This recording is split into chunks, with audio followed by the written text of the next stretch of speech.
Good afternoon. Special services are being held across the region to mark 100 years since the Battle of the Somme. 20,000 British soldiers were killed on the first day. Well, Fred Dinage is live for us at the site of the battlefield, the Loch Nagar crater. Fred, how's the centenary being marked there?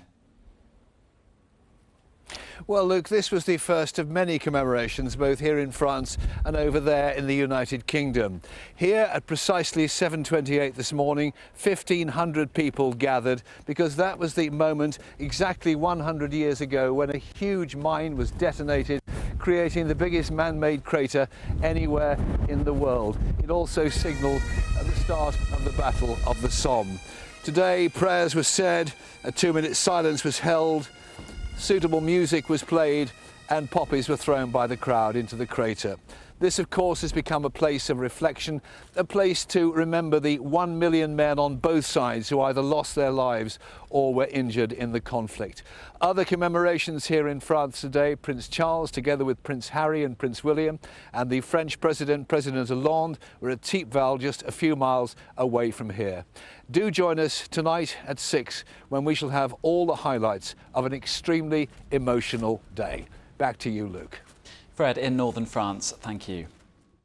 In other news, 3 men have been sentenced to a total of 32 years for child sexual exploitation in Oxford. Assad Hussein, Anjam Dogar and Akhtar Dogar, all from Oxford, carried out their crimes over 8 years. All 3 men had previously been jailed for child abuse. 2 other men were acquitted. Finally, after all these years, the victim has got justice and these dangerous men have been sent to prison for a total of 32 years. So very happy for the victim who had the trauma of coming to court, giving evidence, and now justice has been done.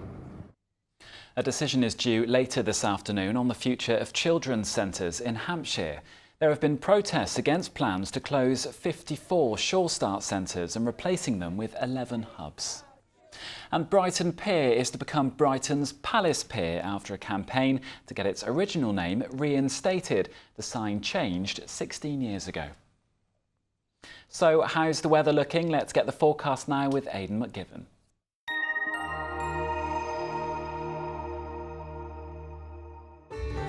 From cold fronts to camping, driving through Europe, Eurotunnel the Shuttle sponsors ITV Meridian weather. Hello, very good afternoon to you. We're going to see a mixture of bright spells and scattered showers as we go through the rest of today and into the weekend. The sun just about coming through in amongst all the cloud.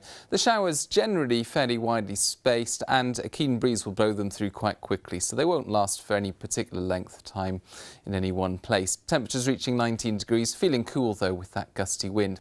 Then as we go through this evening and overnight, clear spells by and large, just the odd shower fringing into western areas, and we start off with fine weather on Saturday morning, some decent sunshine first thing, but the cloud will gather to the west. We're going to see further showers come along. These could be heavy and fairly fast moving into the afternoon with a gusty wind. Eurotunnel the Shuttle sponsors ITV Meridian weather.